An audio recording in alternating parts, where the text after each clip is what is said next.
गुलाम नबी आज़ाद की डेमोक्रेटिक आज़ाद पार्टी की शक्ल सूरत आहिस्ता आहिस्ता सामने आना शुरू हो गई है। गुलाम नबी आज़ाद पार्टी के चेयरमैन हैं। आरएसचिप और ताज महिउद्दीन को बहुत इंपॉर्टेंट जिम्मेदारियां दी गई हैं। आरएसचिप को पार्टी का जनरल सेक्रेटरी बनाया गया है और ताज महिउद्दीन को पार्टी का ट्रेजरर बनाया गया है। ये बहुत इंपॉर्टेंट और बड़ी अहम जिम्मेदारियां हैं, लेकिन अभी भी ये समझ में नहीं आ रहा कि पार्टी की प्रोविंशियल बॉडीज़ क्यों नहीं बनाई जा रही। जम्मू संभाग और कश्मीर संभाग का प्रोविंशियल प्रधान क्यों नहीं तय किया जा रहा है। यानी जम्मू संभाग का प्रधान कौन होगा, कश्मीर संभाग का प्रधान कौन होगा, इसको लेकर अभी तक असमंजस बना हुआ है। मैंने पार्टी के कुछ लीडरों से बात की तो उन्होंने ये कहा कि जो प्रोविंशियल बॉडीज़ की आप बात कर रहे हैं वो हम बाद में बनाएंगे। फिलहाल हमें इलेक्शन कमीशन ऑफ इंडिया के पास खुद को रजिस्टर करना है। रजिस्टर करने के लिए केवल मात्र चेयरमैन, जनरल सेक्रेटरी और ट्रेजरर की ज़रूरत होती है। तो इन 3 पोजीशंस को हमने फिलअप किया है। जबकि जब आप पार्टी में के जो लीडरान हैं उनसे बात करते हैं तो आपको ये समझ में आता है कि पार्टी के अंदर विरोधाभास है। पार्टी के अंदर इस बात को लेकर विरोधाभास है कि जम्मू संभाग का अध्यक्ष कौन होना चाहिए, किस समुदाय से होना चाहिए, किस जाति से होना चाहिए, किस धर्म का होना चाहिए, इस बात पर विरोधाभास है और इस बात पर पार्टी के अंदर जो है सोच विचार चल रहा है। एक खबर के मुताबिक पार्टी ने यह तय किया है कि सीनियर नेताओं के जो वरिष्ठ नेता हैं पार्टी के, उनके 6 पैनल बनाए जाएंगे और उन्हें कहा गया है कि आप जोनल बॉडीज बनाएं और ये सारा काम आप 10 दिन के अंदर अंदर करें और ये रिकमेंडेशंस आप में जोनल कमिटीज की और डिस्ट्रिक्ट कमिटीज की रिकमेंडेशंस 18 अक्टूबर 2022 तक भेजें। यानी जोनल लेवल पर भी कमेटी तश्कील दी जाएगी, डिस्ट्रिक्ट लेवल पर भी कमेटी तश्कील दी जाएगी और इन कमेटियों को तश्कील करने के बाद इसी तरीके से पार्टी आगे चलेगी।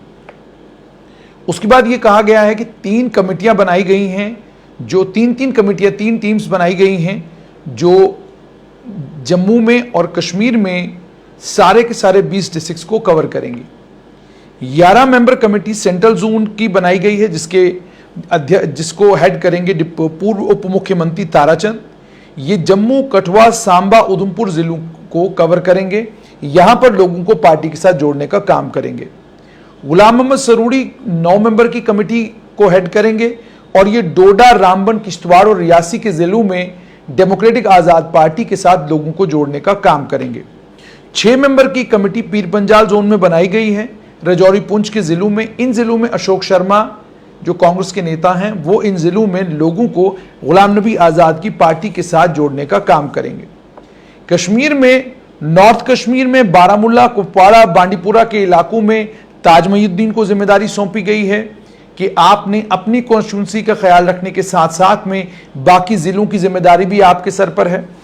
और पीरज़ादा मोहम्मद सैयद को यह कहा गया है कि जहां आप अपनी कॉन्स्टिट्यूंसी में काम करेंगे, मेहनत करेंगे और आने वाले चुनाव में जीतने की कोशिश करेंगे, वहीं पर आप अनंतनाग, कुलगाम, पुलवामा, शोपियन की भी जिम्मेदारी आपके सर पर होगी। इस पार्टी में मोहम्मद अमीन भट्ट क्या करेंगे, अभी तक उसको लेकर असमंजस है।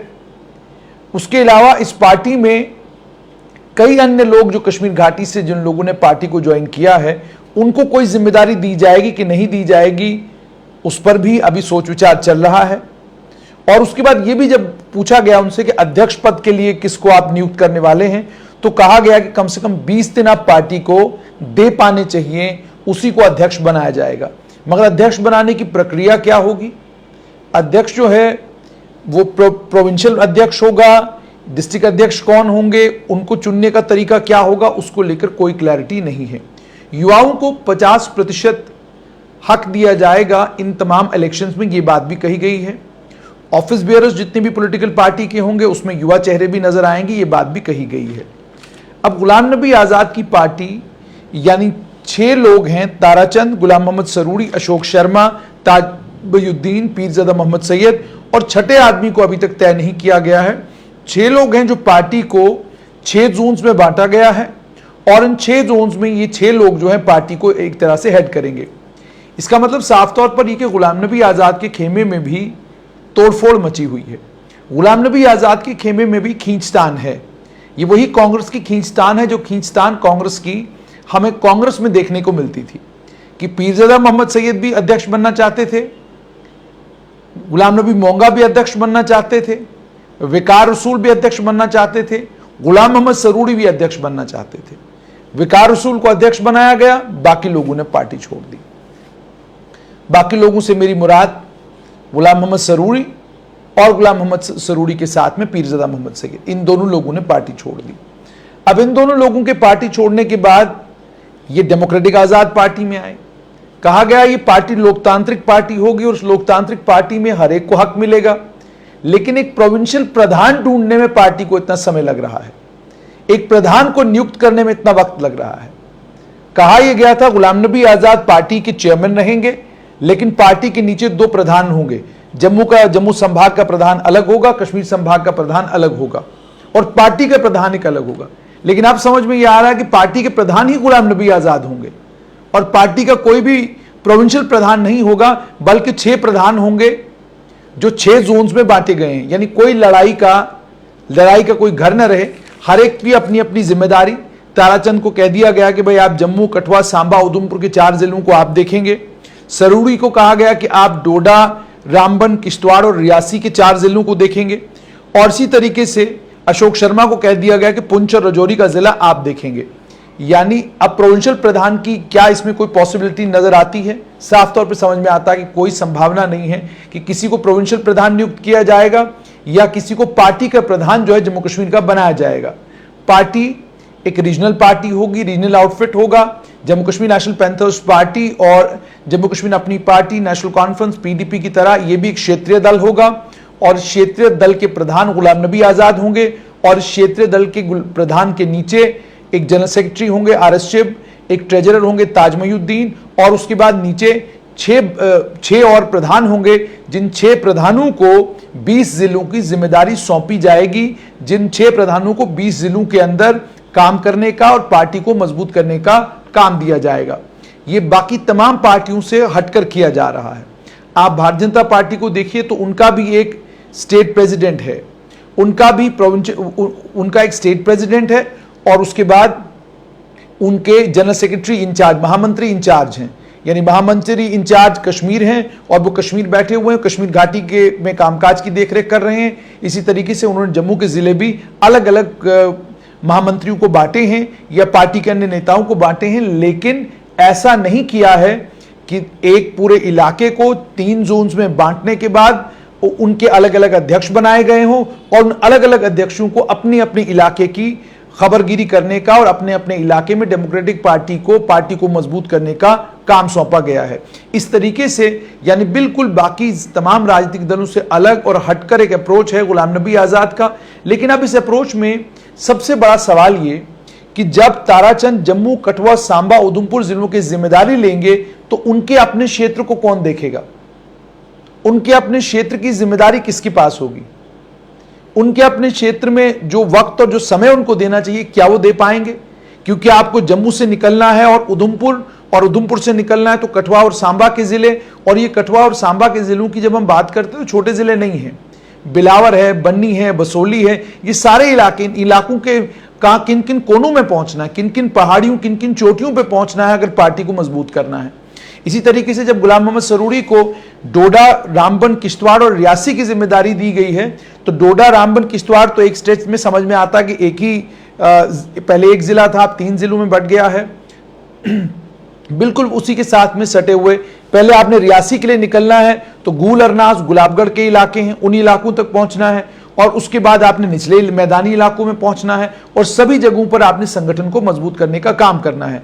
अब रियासी में जुगल किशोर शर्मा है तो जुगल किशोर शर्मा को क्या जिम्मेदारी दी जाएगी? क्या जुगल किशोर शर्मा को गुलाम मोहम्मद सरूरी के नीचे काम करना है?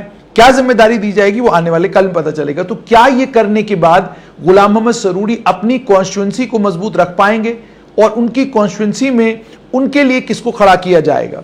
इसी तरीके से अशोक शर्मा को राजौरी और पुंछ की जिम्मेदारी तो दी गई है, लेकिन एक लंबे समय से अशोक शर्मा राजनीतिक तौर पर तो सुर्खियों में तो जरूर रहे हैं, अखबारों में और टेलीविजन चैनल पर तो नजर आते हैं, लेकिन जिस तरीके से राजनीतिक तौर पर उनको राजौरी पुंछ में सक्रिय होना चाहिए वो सक्रियता उनमें नजर नहीं आई।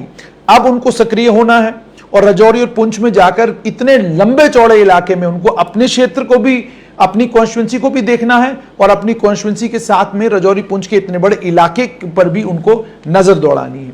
और कश्मीर के राजनीतिक तौर पर कॉम्पिटिटिव फील्ड में ताज मोइनुद्दीन को जहां पर नॉर्थ कश्मीर में बारामुल्ला, कुपवाड़ा, बांदीपुर डिस्ट्रिक्ट कवर करना है। कुपवाड़ा बड़ा लंबा चौड़ा डिस्ट्रिक्ट है, बांदीपुरा बड़ा लंबा चौड़ा डिस्ट्रिक्ट है, इन दोनों जिलों को भी कवर करना है और फिर अपनी उड़ी की सीट पर भी मेहनत करनी है और उसके बाद बारामुल्ला पूरे जिले को भी देखना है।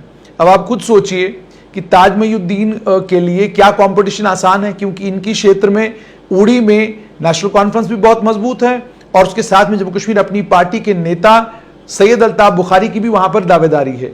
और इसी तरीके से बारामुल्ला में भी मुजफ्फर हुसैन बेग साथ ताकतवर लीडर वहां पर है और यानी साफ तौर पर मुजफ्फर हुसैन बेग की भी दावेदारी है, नेशनल कॉन्फ्रेंस की दावेदारी भी होगी, अपनी पार्टी और पीपल्स कॉन्फ्रेंस की दावेदारी भी होगी। तो इन तमाम चीजों के बीच में क्या ताज मोइनुद्दीन इतना समय निकाल पाएंगे? और आप जानते हैं कि जैसे हालात बने हैं, चुनाव किसी भी समय जम्मू कश्मीर में अनाउंस हो सकते हैं।